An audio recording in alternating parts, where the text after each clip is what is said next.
My name's Adam Manaka and I'm the Financial Controller for High Tech Oils. With our national capacity, we can now service Australian companies nationwide. Of late, we have now expanded into the New Zealand market. Here at High Tech Oils, we receive premium base oils and premium additive packs. Together, with our highly trained staff, we manufacture over 500 premium quality products. High Tech Oils is Australian made and Australian owned. On today's show, we return to Queensland Raceway for our continued Round 4 coverage of the Swann Super Series, featuring all of the major supports action. This is Speedweek.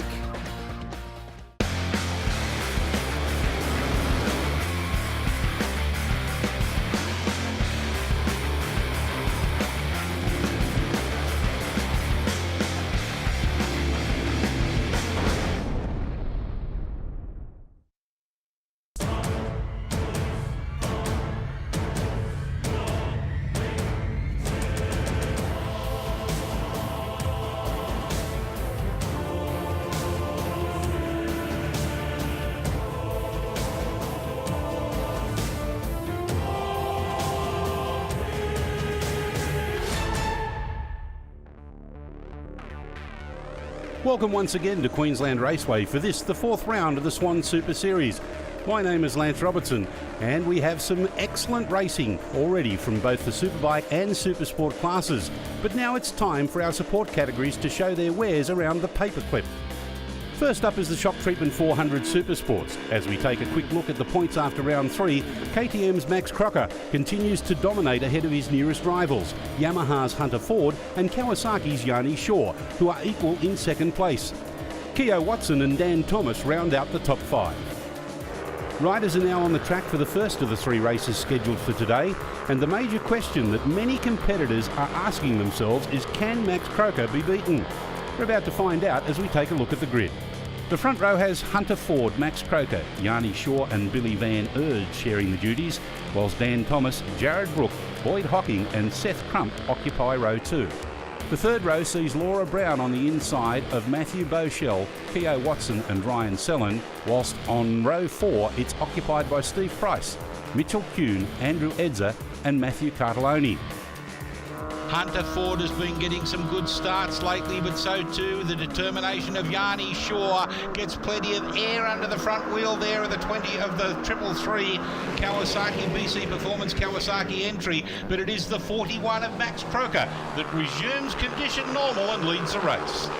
Yes, Max Croker is out in front once again. It looks like Billy Van Erd is in second, and that's Hunter Ford on his yellow-livered Yamaha sitting in third position. Is that Jared Brock that's up there as well? So too is the 152 of Dan Thomas. They're all streaming through. Dunlop Sports Max for the first time, nice and clean. Here comes the number 29, Billy Van Erd up the inside. Yeah, Billy Van Erd had a good weekend a couple of weeks ago on the Australian Dirt Track titles, as well as Jared Brook, who pretty much dominated all his classes. So they're back on the roads for this weekend. Side by side for first and second, heading down Dunlop into Sydney Motorsport Park Ride Days for the first time.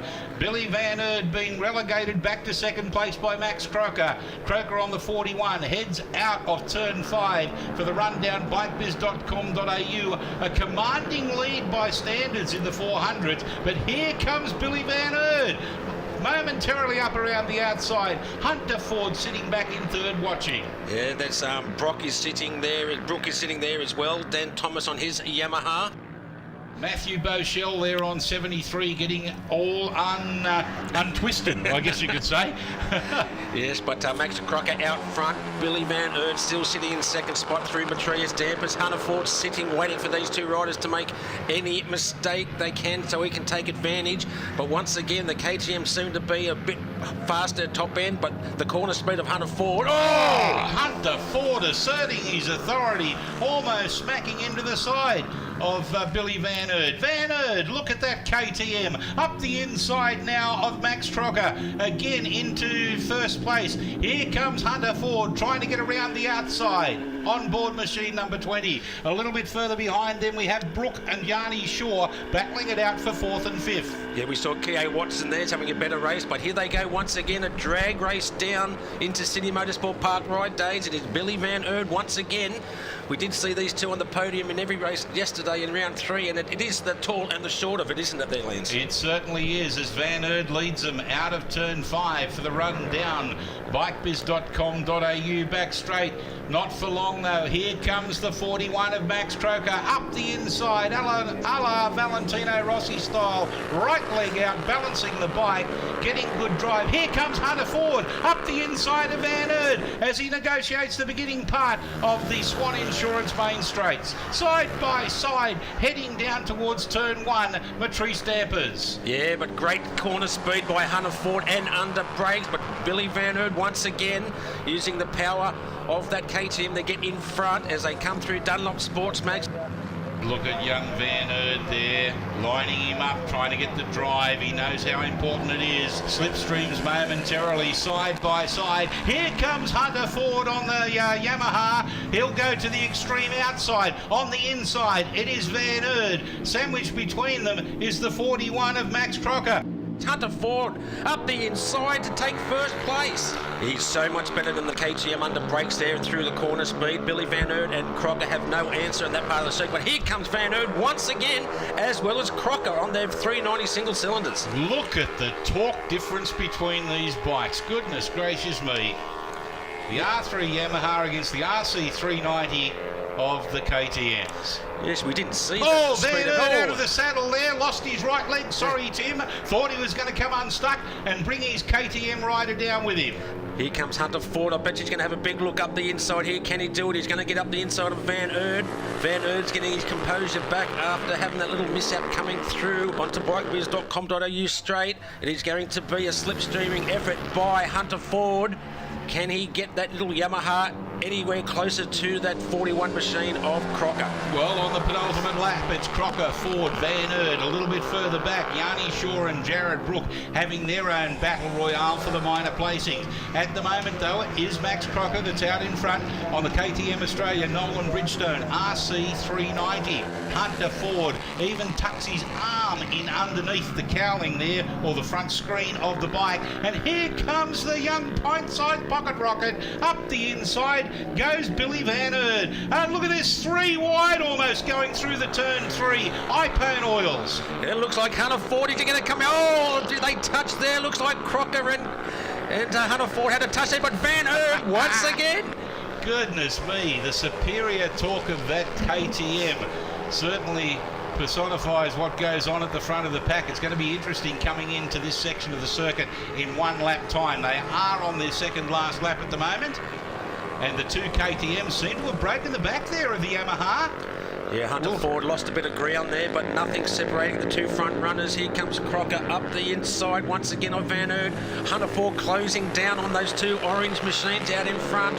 Can Hunter Ford get anywhere near these 2 boys out first and second? Well, if Van Erd is managing to be able to, I guess, lull them into a false sense of security, he's been overtaken there a couple of times down the end of the bikebiz.com.au back straight, heading into races.world. He won't want to do that again. Here comes Hunter Ford. Look at the power up the inside. The superior corner speed is what I'm trying to get at there of the Yamaha.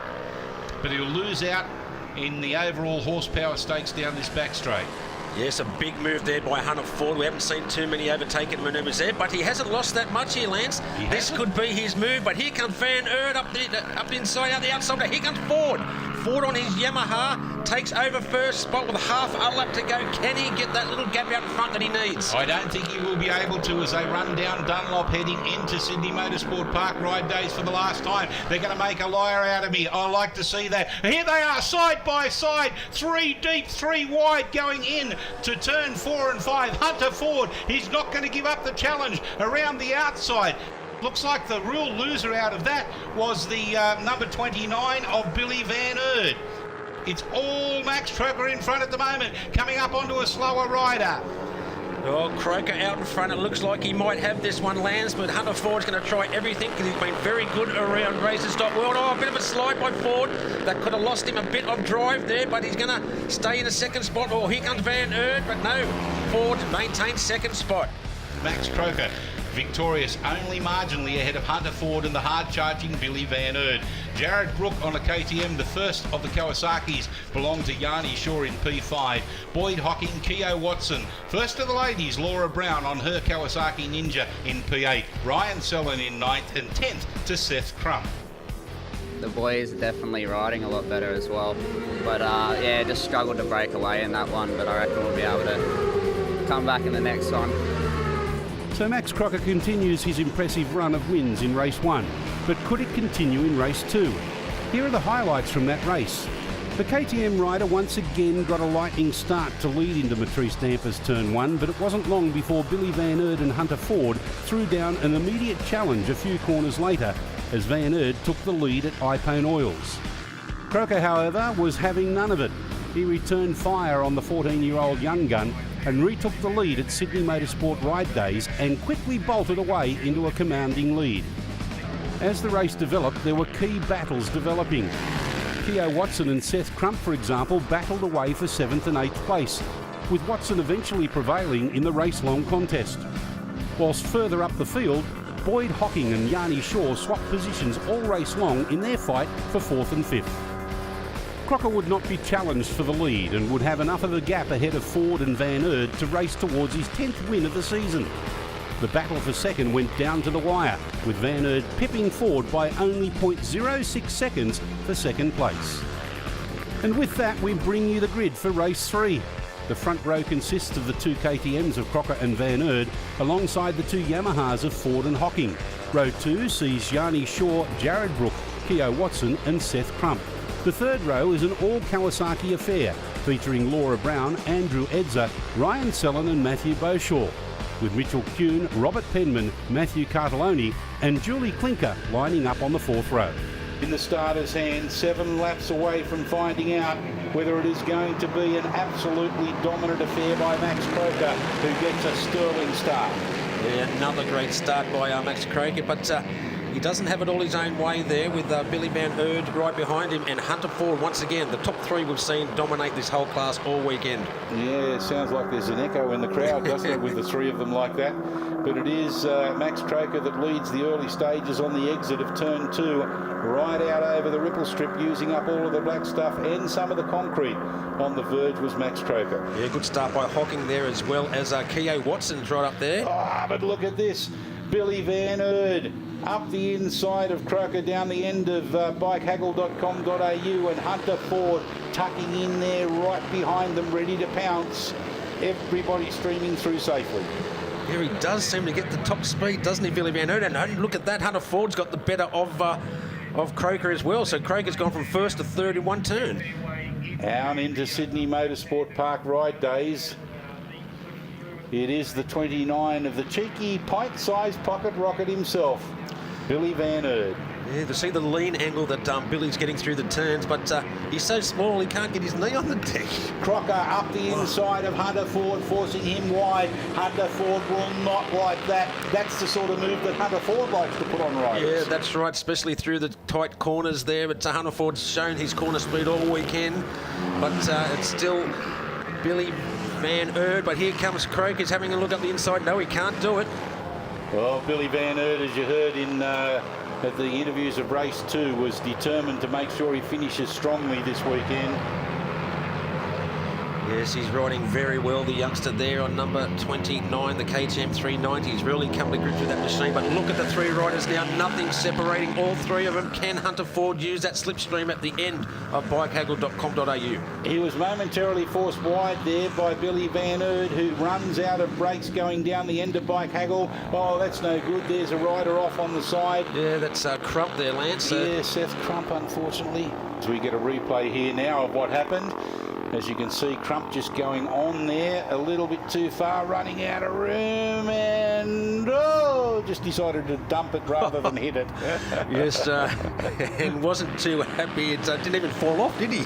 And here is this battle with Sellen as well. He's been hung out to dry there.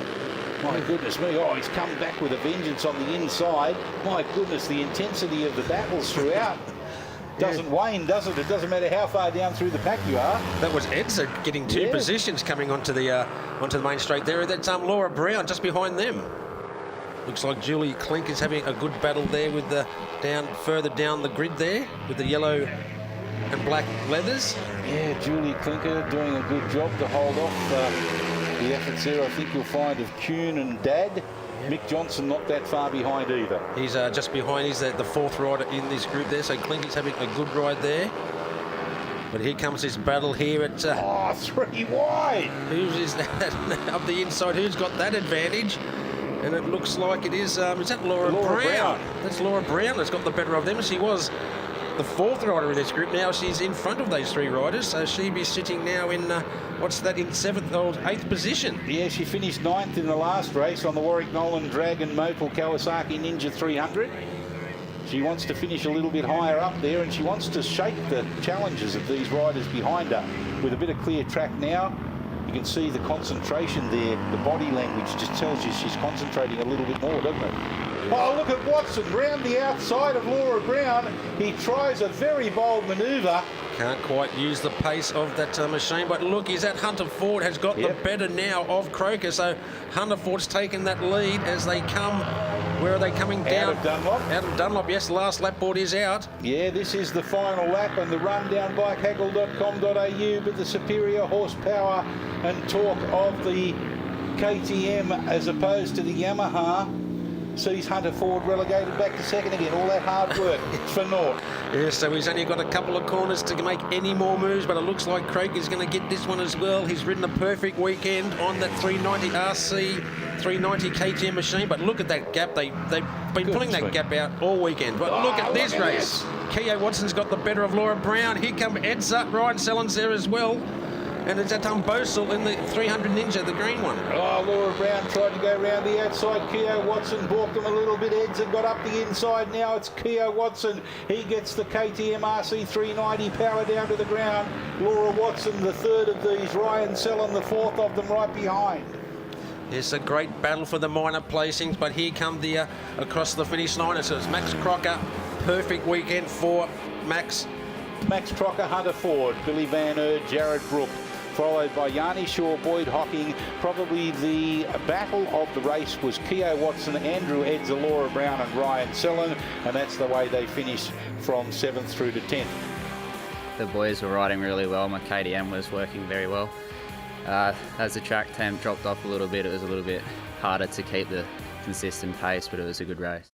With 2 rounds remaining in the Shock Treatment 400 Supersports for this year, Max Croker is well on the way to winning both the championship and a brand new KTM RC390 from KTM Australia. Hunter Ford now sits in second with Yanni Shaw close behind in third. Keogh Watson and Ryan Sellen round out the top 5. Well, there's still plenty more racing to come here at Queensland Raceway with the Racers World Pro Twins and Naked Bikes on the other side of this break.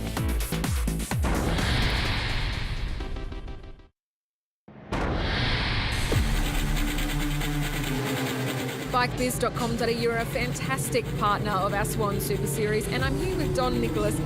Don, you're the apparel manager of Link International, and what have you got in your hands to show me today? Becky, we've got the back protector from Magna. Magna's a brand from the Netherlands, and they build this safety equipment the riders can use to race with. They race in World Superbike, MotoGP championships, as well as domestic championships. So today we're just going to show you a back protector that's CE approved from Magna that the riders can use on the road or on the racetrack.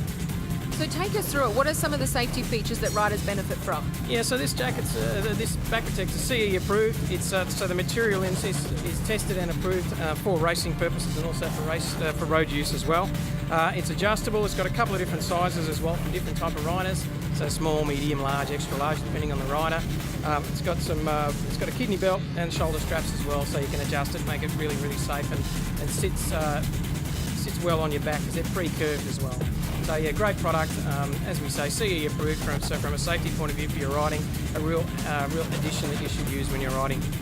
We love the sound of that safety. Thanks, Don. And guys, if you'd like to check out this amazing back protector, make sure you head to bikebiz.com.au. It's time to focus our attention on the Racers World Pro Twins Naked Bikes and Super Twin 700s. Let's have a look at the points at the halfway standing for this season.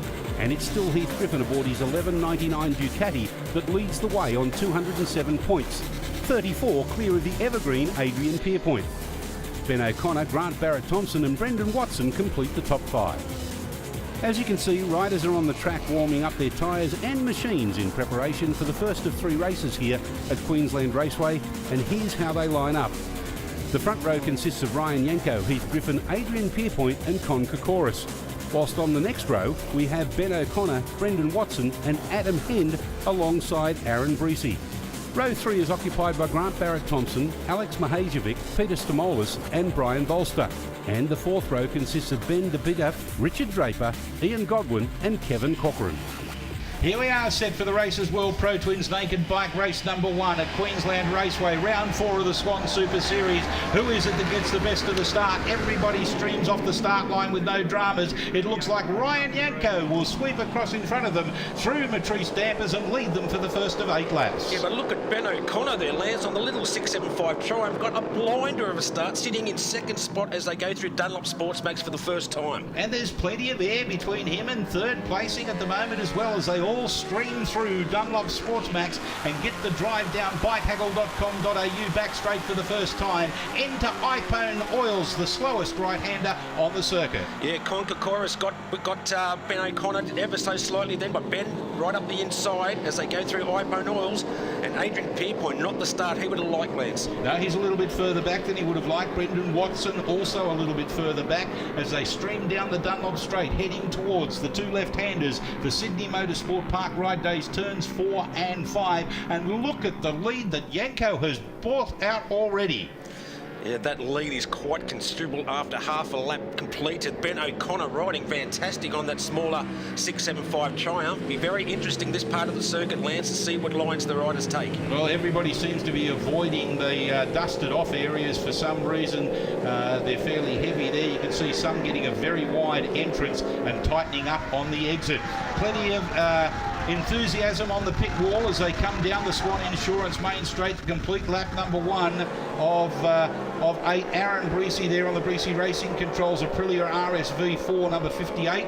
He's managed to get up a couple of places and leads that quartet of riders battling it out for the minor placings. Yeah, that's Brendan Watson there, Lance. He's leading Adrian Pierpoint, who's been the star of the field in the naked bike class for the last couple of years. So Brendan's had a fairly good start to be in front of Adrian there, but here comes Heath Griffin up the inside of Kokoris as they go into iPone Oils. Yeah, good effort there from the number 3, Heath Griffin, on the Russell Symes and Company Ducati Panigale.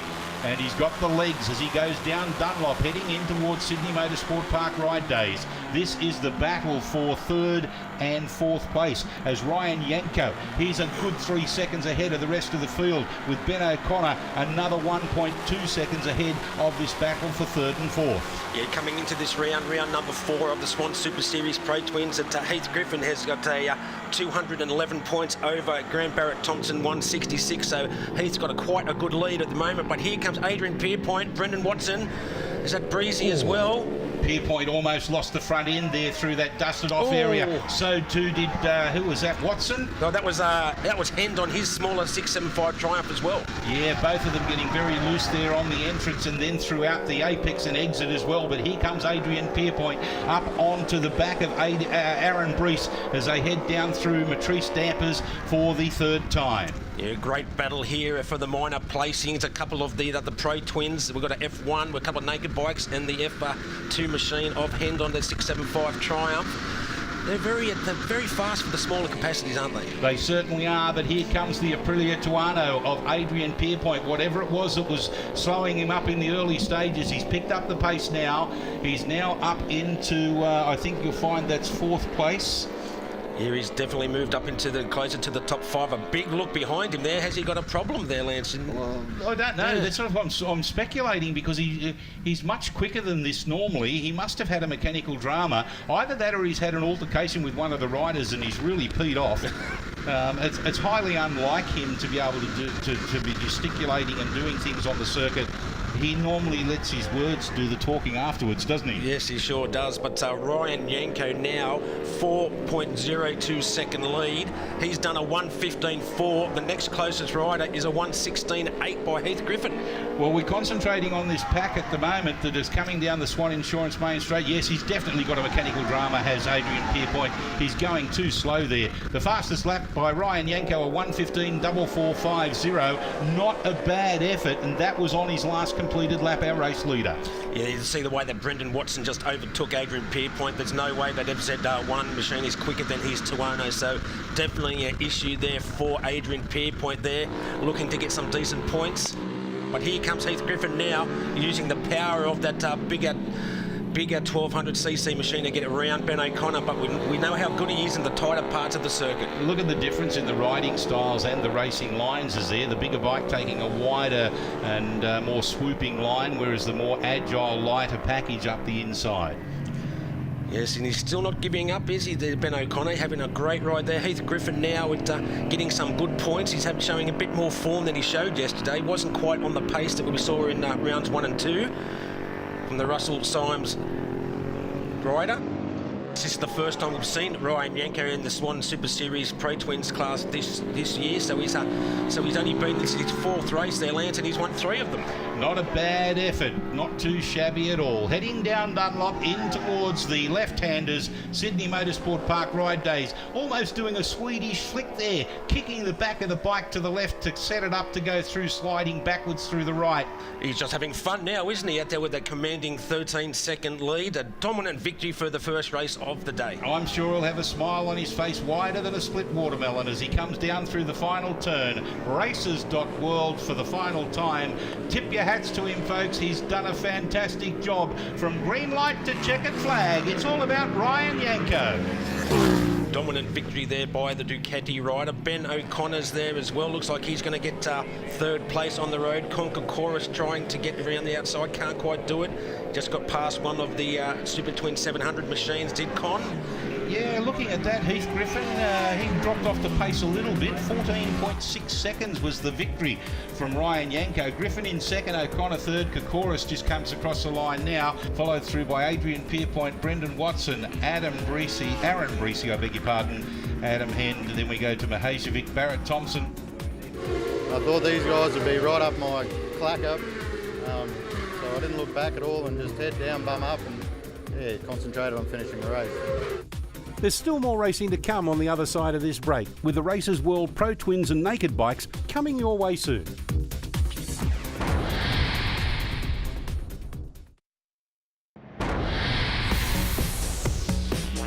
Welcome back to Queensland Raceway as we continue our Round 4 coverage of the Swann Super Series. It's been a great weekend of racing so far for Ryan Yanko, and it was set to continue in race 2 as we take a look at the highlights. As with previous races, Yanko got the best of the start from his opposition and led first into Matrice Dampers ahead of Conquer Chorus, Heath Griffin and Adrian Pierpoint. But it wasn't long before Griffin turned up the heat on Conquer Chorus, and he successfully passed his fellow Ducati rider for 2nd at Ipone Oil's turn 3. Then it was Pierpoint's turn to knock the Chorus down a spot as they started lap 2. He flew past with ease aboard his Aprilia Tuono. That wasn't the end of Kokoris' troubles though.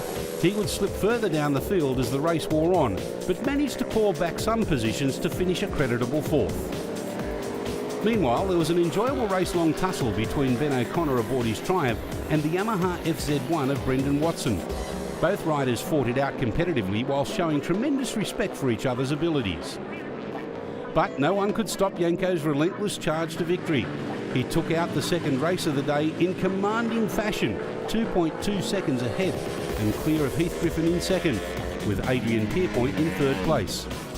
So this is how they line up for the 3rd and final race of the weekend in the Pro Twins Naked Bikes and Super Twins 700s. Row 1 consists of Yanko, Griffin, Pierpoint and Kokoris. Row 2 has Ben O'Connor, Brendan Watson, Aaron Breesy and Grant Barrett Thompson. Whilst on the next row of the grid is Alex Mahajevic, Peter Stamolis, Adam Hend and Ian Godwin, with the 4th and final row occupied by Kevin Corcoran, Richard Draper, Brian Bolster and David Broderick. looking for Ryan Yanko to continue his dominance in this, not only as he starts well on the extreme right-hand side of your screen and swoops across in front of, I think, was that Adrian Pierpoint? Yes, I think it was Adrian Pierpoint. He's got a very good start there on his Tuono. So it's he's come straight out of the box in the last race of the day for this class. So there's Heath Griffin, looks like he's in third. Ben O'Connor's up there as well. He's had some great starts as well on that little 675. So down the bottom end of the bikehaggle.com.au back straight, it is Ryan Yanko ahead of Adrian Pierpoint and Heath Griffin, your top three runners at the moment. Everybody safely through the first three corners of the circuit. Ben O'Connor slots himself into fourth position. We've seen him in that position quite a few times during the racing this weekend. Con Kokoris is there as well, so he's on his Ducati. And Brendan Watson, who's having a great ride this weekend on his FZ1. Yeah, great comeback season for Brendan Watson. Good to see his backside trackside once again. The Tuono there of Adrian Pierpoint coming on very strong at the end of bikebiz.com.au. Let's see whether he can maintain the drive out of turn 6 and for the run down the Swann Insurance main straight, almost up onto the rear wheel now of Ryan Yanko, who leads this one. Yeah, this is probably the closest we've seen the rider. Look at Pierpoint having a big look up the inside, and theoretically that V4 1000cc machine might have a bit more mumbo than that 1200cc bike of look at that. Side by side, blast past him in no uncertain terms. A great effort there from the Aprilia Tuono of Adrian Pierpoint. If we cast our mind back almost 24 hours ago, Tim, it's a repeat performance, isn't it? He did. He came out and blitzed the field in the third race of the day. So Adrian Pierpoint ahead of Yanko. Similar lap times, 13.4 for a lot of the front three riders there, so excellent work there. But Yanko not giving up. Adrian Pierpoint doing everything he can to stay in front of that Panigale. So down the back straight, the bikehaggle.com.au back straight. Here comes Yanko up the inside. Forces his way through an opening there presented by Adrian Pierpoint. He'll be livid with himself for doing that. Tries to the right, now snaps to the left. Pokes the Aprilia up the inside. Anything you can do, Yanko, I can do better, he says. Yes, a great move under brakes there by Adrian Pierpoint. He's definitely got those brakes working well on that Tuono. It's a great dice so far, and this could bring Heath Griffin into the mist as well there, because these two battling will slow each other down. Yeah, it's more a matter of them slowing themselves down and bringing him to them rather than the other way around, isn't it? A little bit more circumspect for both of them, although having said that, running extremely wide was Adrian Pierpoint. Almost came along and in a position to be able to kiss the concrete wall. Yes, it looks like that Aprilia just has the legs over that Ducati in the straight line, but Ryan Yanko very good through the corners as they come through Dunlop Sports Max onto bikehaggle.com.au. Another drag race into the iPone Oil Turn 3. Down the back straight, the Aprilia Tuono leading the Ducati 1199. Yanko now again overtakes and resumes the lead. He's got a little bit wide. Can Adrian Pierpoint? This is where he got him last time. Adrian got him straight back, but he looks like he's on the wrong side this time around. Looks like Yanko's taking a defensive line, but Adrian Pierpoint's not going to give up trying. There's still about 2.5 laps to go in this race, Lance, and there's a great battle out the front at the moment. We'll look for a good run out of here, turn 5, down the back straight, although you've got to say Yanko got onto the gas very well. He's covered his line extremely well also, going to the inside of the circuit, then snapping to the outside at the last minute to get the correct late racing line through races.world. Another drag race into iPone at the end of the bikehaggle.com.au straight. A much cleaner line there from Adrian Pierpoint. Gets good drive, but I don't think he's close enough. I think tyre wear is playing a part out of this one. Having said not close enough, he's trying to block him up the inside again. Oh! Up onto the front wheel. Oh, my goodness me, you could almost walk under the rear wheel there of Yanko's bike at the end of bikehaggle.com.au. Slower riders coming into play as well, Tim. Yes, it looks like Draper's there on his V-twin Tuono and one of the Super Twin 700s, but Yanko doing a stoppie into iPone Oils. Goodness me. Well, he hasn't been balked, there's no doubt about that, as he exits Sydney Motorsport Park Ride Days for the last time this weekend. Up onto the back wheel, down bikebiz.com.au. Yeah, it's all Yanko's to lose now with only one turn to go through races.world. Looks like Adrian Pierpoint's tried everything he possibly can, but what a perfect day for Ryan Yanko on his Ducati Panigale. An excellent race between those two riders, but here comes the third place finisher, is Heath Griffin, just cruising to the line. Well, let's recap the results for you. The Ducati 1199 of Ryan Yanko finishing ahead of the Aprilia Tuono of Adrian Pierpoint, with the Ducati Panigale of Heath Griffin completing the podium. Con Kokoris, a fairly lonely ride on his 1299 Duke, whilst Ben O'Connor and Brendan Watson thrilled the crowd with their battle for 5th and 6th on the Triumph Daytona and the Yamaha FZ1. Adrian kept me honest that time, the whole time we were out there racing. I think we changed the lead about 3 or 4 times, and it was a really good battle. Tyres going off and a fair few slides in and out of corners. But it was a good race. Heath Griffin still retains his championship lead heading into the final 2 rounds in Sydney. 38 points clear of Adrian Pierpoint in second place. Ben O'Connor sits close behind in third, with Brendan Watson fourth and Grant Barrett-Thompson rounding out the top 5. On the other side of this break, we have the Freight Links Formula Oz B, C and D grade race. So don't go too far away. We look forward to your company again then.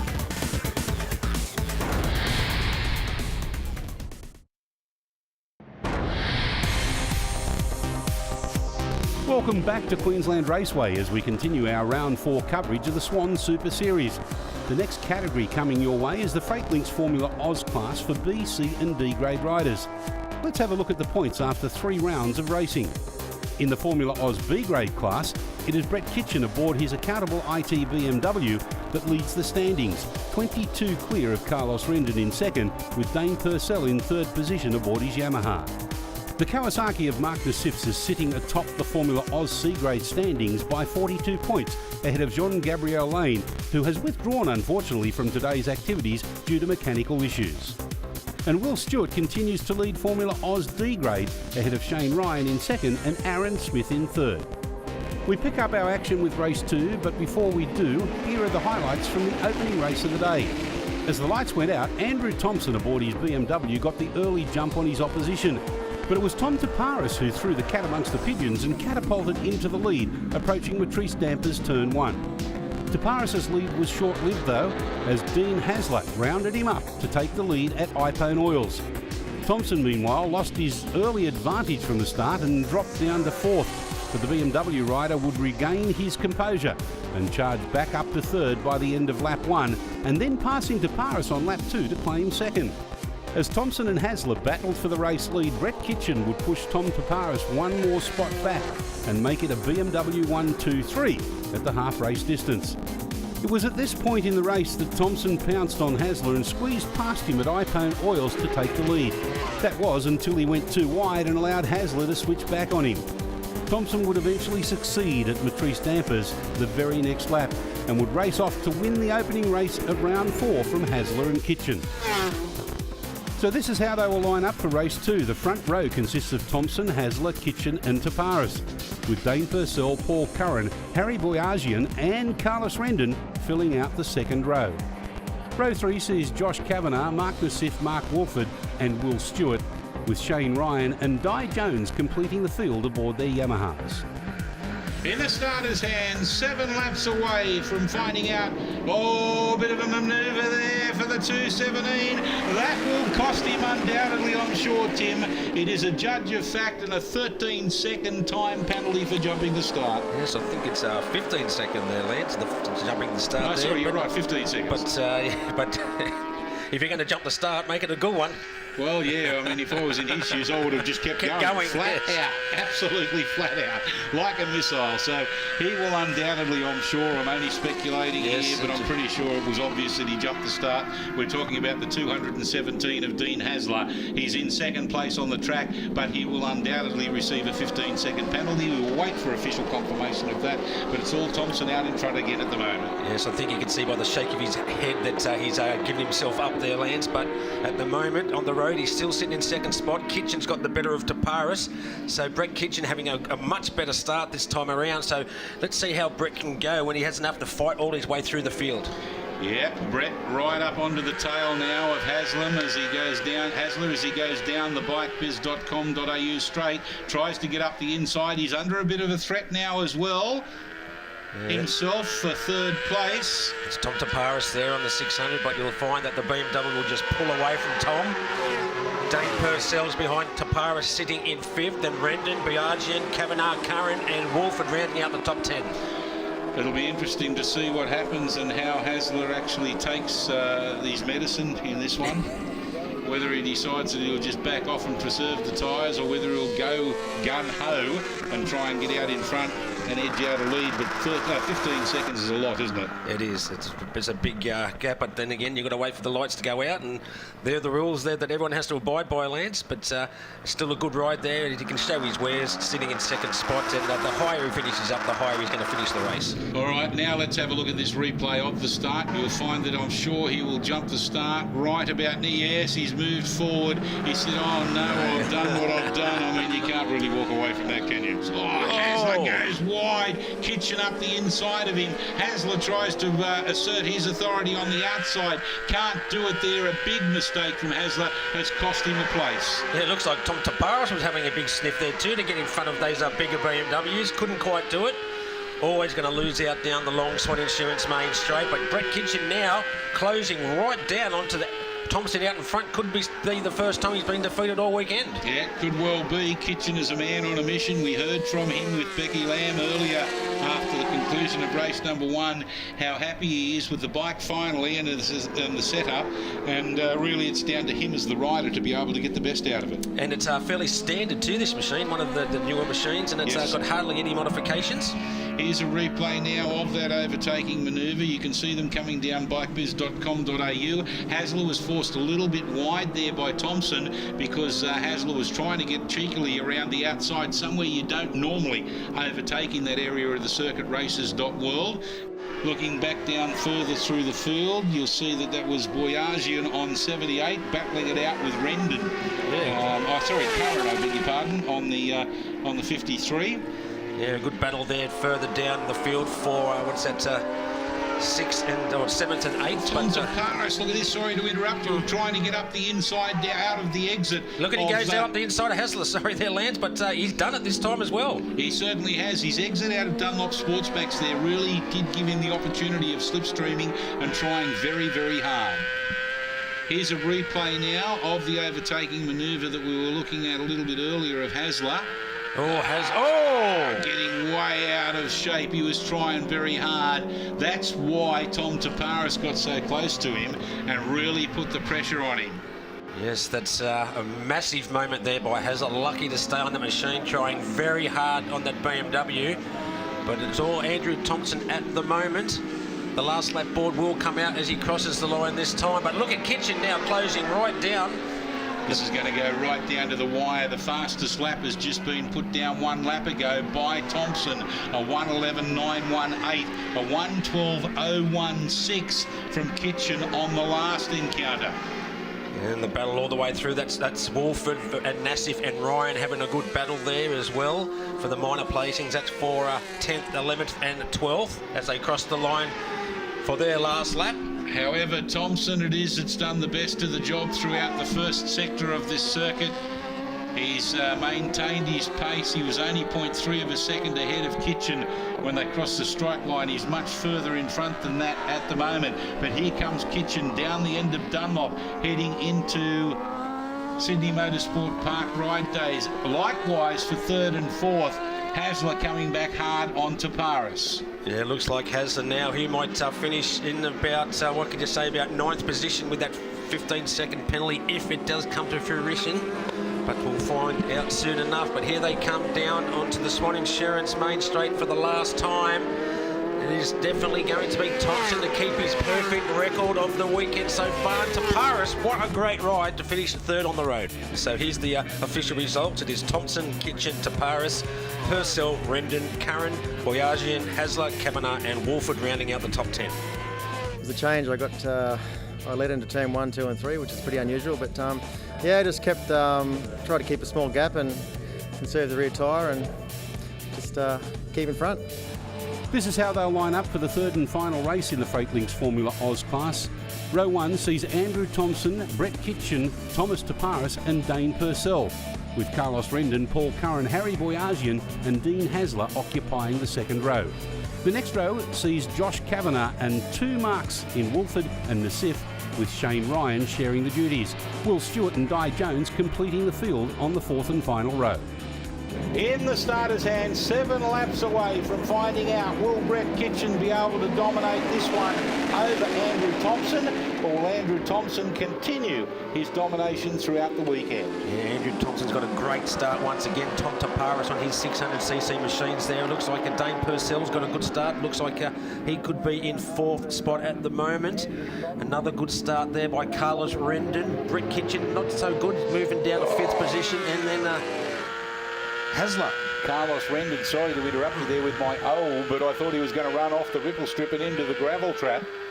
Look at Tom Taparis round the outside of Dane Purcell's R1. The R1 blew him down the straight, but round the outside into iPhone Oils. 600 versus 1,000. You wouldn't think so when you look at that sort of effort. Yes, it's you could always see he's going to blow him down to the main straights under power, but Tom Taparis very good through the corners and under brakes with that lighter machine. But look at the moment, Dane Purcell sitting in 3rd, and then that looks like Hasler's moved. Hasler's moved into 4th position, so he's had a good start there from finishing in 8th position in race 1 after jumping the start. Yeah, remembering the jump start cost him 15-second penalty, and I think it was 8 places. So 8 places it cost him, and 15 seconds. So he started back on row 2, and row 8th position. Yeah, so he lost about 6 positions. Finished on the road in 2nd spot, but at the moment it is Thompson, Taparis and Purcell out there. Hasler's there, and then Kitchen, and then Rendon behind him. Hasler's trying very hard to get up onto the ducktail of the 44 of Dane Purcell, who's just got the better of Tom Taparis, and that's also opened up the door for Hasler, who was not sure, I think, of how soon he needed to tip in to give young Tom Taparis racing room. In the meantime, behind him, Brett Kitchen on the BMW is coming on strong. There goes Hasler up the inside of Purcell. Yes. No beg your pardons there either. So he's moved into 2nd spot now, so a great start by Hasler.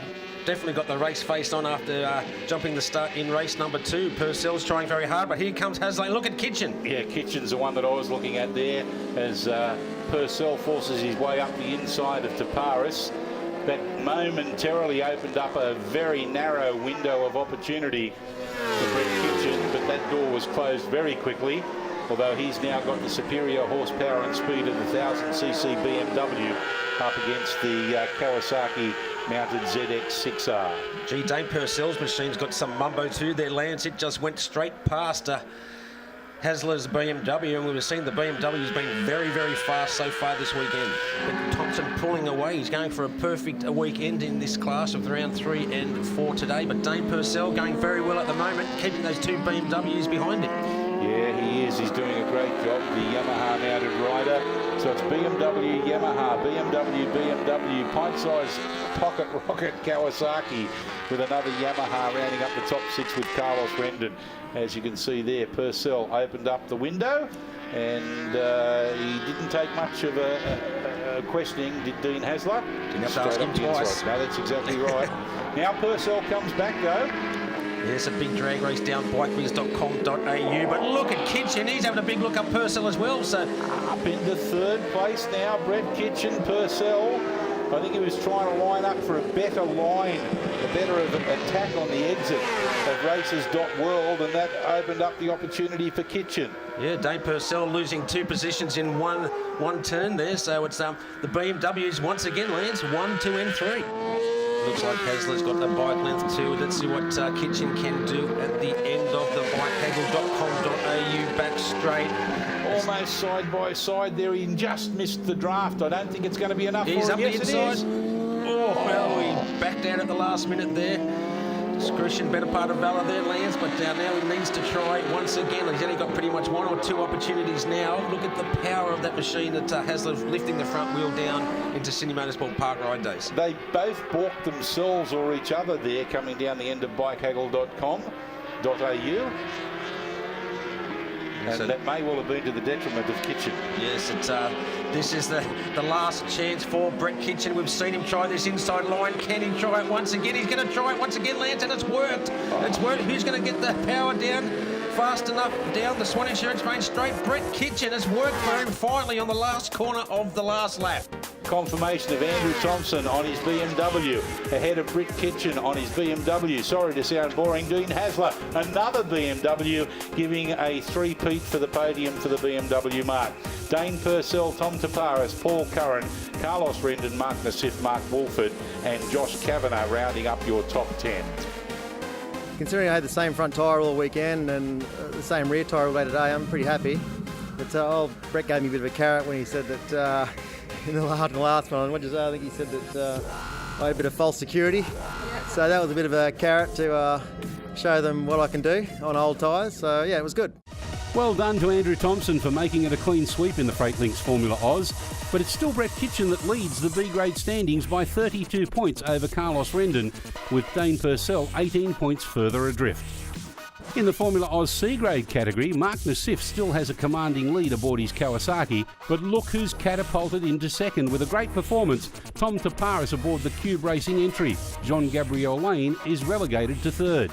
And in the Formula Oz D-grade, Will Stewart continues to maintain his lead over Shane Ryan. Josh Kavanagh moves up into third aboard his Honda CBR 1000RR.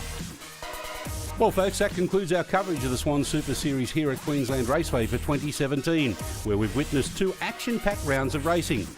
We get to do it all again, though, at Sydney Motorsport Park for the final 2 rounds of the season on the first weekend of November. We look forward to your company then.